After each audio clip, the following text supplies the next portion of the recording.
Hello and welcome to Table Talk. I'm your host Karen Wilson, and I would like to welcome to the show Mr. Chad McGee from Warren Arts, and we're going to talk about your latest production, Gilligan's Island. Yes. You guys stay so busy. How do you find time to do all this? Well, it's a community effort. We have a lot of volunteers, and not everybody's involved in every single show, so that we get to spread that out a little bit, or in different roles. So it is busy. We've had, I think, 15 or 16 shows in a little over 2 years, or not quite 2 years. So yeah, we've been active. Of course, you know, we started out over on Red Road and had a whole season there, and we've moved. And most people know at this point, but we've moved out in Smart Station. Really, it's a Morrison address, but on Manchester Highway, the old Warren Custom Building. It's a fantastic location. It's a 10,000 square foot building and lots of parking.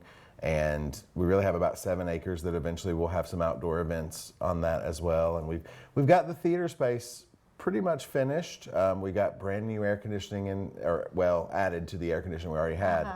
So it's now nice and cool and really comfortable, and great seating. It's raised seating. Yes, I went there to see a few plays back. I cannot remember. Oh, The Odd Couple, and was really impressed with the seating and everything. Like you said, it's raised now, so and very comfortable chairs. We got those at a hotel liquidator actually, and they're expensive chairs that we got for a steal. So well, Sherry had shared with us all the time, you know, beg, borrow, and you guys utilize everything that is donated or purchased or whatever. Use everything to the fullest.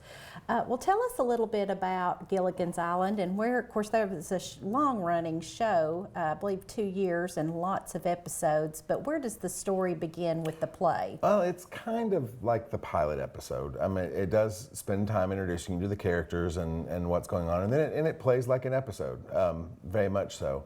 Of course, you've got a guest star that is in the show, and I'm not going to give away who or what the guest star is yet. Okay. But that, you know, kind of helps drive the plot. And of course, they're trying to get rescued from the island unsuccessfully more than once in the play as well. Yeah, that's a recurring theme in the show. Absolutely, it is. It's really the perfect summertime show too, because you know you're going to a tropical isle with 7 of your best childhood friends that you spent many hours with on TV. That is true. I was talking with you a little bit beforehand, did not realize that the show actually ran 64 through 67, so way before you and I were around. But it feels, you know, we watched it in syndication probably in the late 70s and 80s, so it's just a timeless story. Well, and we've seen, you know, we've, and I'm sure many others out there in the audience have seen almost every episode multiple times, and the reunion movies and all that. I had to go over the plot of the reunion movies with the cast last night just because I wanted to. It's just fun trivia stuff, isn't it? Definitely. So tell us, you have a presenting sponsor, and then let's talk about that, and then your characters. Sure. We have a season sponsor this year. Smile Doctors has signed on to be our season sponsor for the whole season. Of course, we also sometimes have individual sponsors for the show, and those will be listed in the program. And of course, just all the volunteers who help out really deserve just as much credit as any of our sponsors. But we are really happy to have Smile Doctors with us this year, and they've been wonderful so far. And we had the school show for Shrek, and they brought lots of goodies for the kids, and so it's been a really nice partnership to have. Oh, I bet. It kind of takes some of the stress off of, okay, how are we going to pay for all this? So, of course, we can always use other sponsors for sure. Oh, definitely. So let's talk about some of the people you've got playing these iconic roles, from Skipper to Gilligan. Sure. We have an all-star cast of everyone is a native of Warren County, or not necessarily native, but everybody lives in Warren County. And most of them have lived there in Warren County a long time, or most of their lives.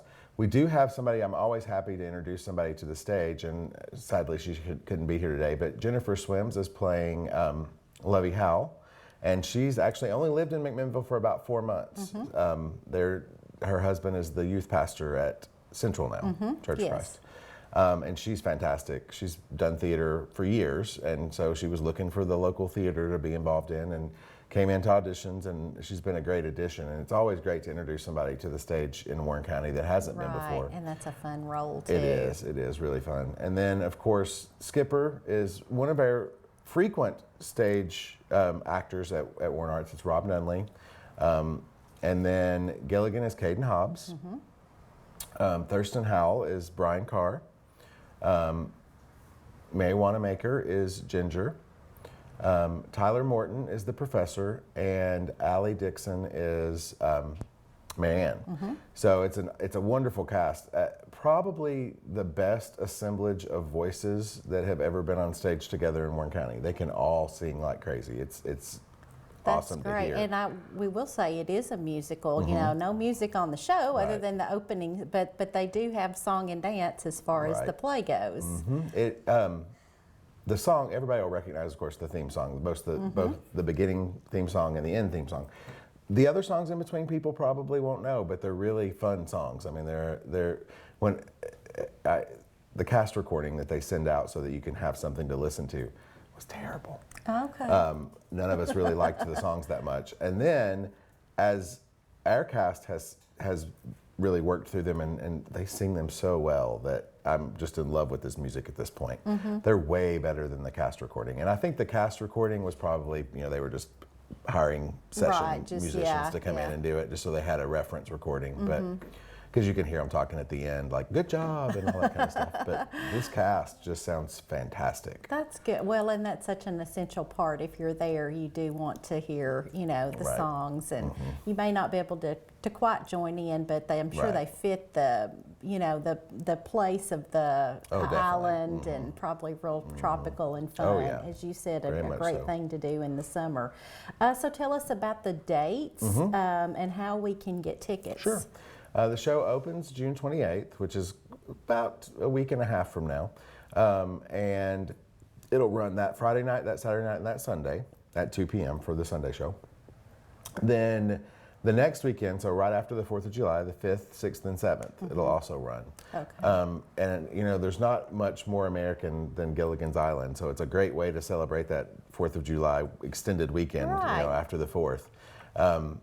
And in fact, it's really funny because we put the picture up of Gilligan, and it's very red, white, and blue. The background's blue, and of course his shirt's red and white. So it's perfect all-American entertainment. Right, and a lot of people come into town for the 4th, and it's a great way to take your family, keep them entertained for the weekend. And then if you've not gone on vacation, what a great fun thing to do if you're staying home for the 4th. So that's great. Well, I look forward to seeing it so much. Tell us a little bit more about what we look forward to, the next plays that you have coming up at Warren Arts. I do want to throw in, I never got around to saying, tickets are available at warrenartstn.ticketleap.com, or of course you can find us on Facebook at Warren Arts TN, or our website, warrenartstn.com. All of those will get you to where you can get the tickets. You can also, we will probably have some available at the door. I do think this show, it is selling really well already, and there will probably be some sellout dates. So it would be better to get them ahead of time just to make sure that we have them. And then if you don't do the internet, you can always call us. And it is, I don't remember our phone number right now. Well, we'll try to. I think it's 668 Arts. I think you might be right. I'm pretty sure that's what it is, but I don't know what the numbers are. And it would be like probably leave them, because you don't generally have people there all day. So so you just leave a message and we'll get back to you. Okay, good deal. Good deal. But then also upcoming shows. We do have coming up in August, Frozen Junior, which just released in January. That's when they first released the rights for people to be able to do that. It'll be an under 18 show. Everybody in the cast will be under 18.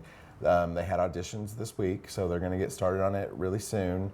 Not the first in Tennessee to do it, but we'll be one of the earliest theater companies in Tennessee to do that show. Then after that, we have A Midsummer Night's Dream, and I'm directing that one as well as Gilligan. Those are the two I'm going to do this year. And it's a fantastic show, big cast, non-musical, Shakespeare. I was going to say, but very yeah, traditional. Yeah, it'll be a fun show. We're going to kind of go Greek/Game of Thronesy for the costume, so it's going to be really kind of cool. And then after that, we have Sherlock Holmes, The Hound of the Baskervilles, which Dorian Leffler is directing that. He did Dracula last year, and he's going to do that show. And then that'll be kind of our Halloween-ish show. And then after that, we will have a Christmas show that's not announced yet, but it's going to be a nice show because it's going to be an inclusive show. So it'll have, it'll be a junior show, but it'll have cast members of all abilities. Okay. So some special needs students and the whole nine yards. So we're going to do that. Lots to look forward to this year. Even if you cannot make Gilligan, lots of other good productions. I predict Frozen Junior is going to be huge because all the kids love Frozen. We had over 60 audition for it at a range of ages from pretty young up through 18. So that's great. That's great. Well, thank you for coming and talking to us a little bit about the production of Gilligan's Island. And we're going to take a short break, and we'll be back with some very special guests from the island. So stay tuned. We'll be right back for more Gilligan's Island.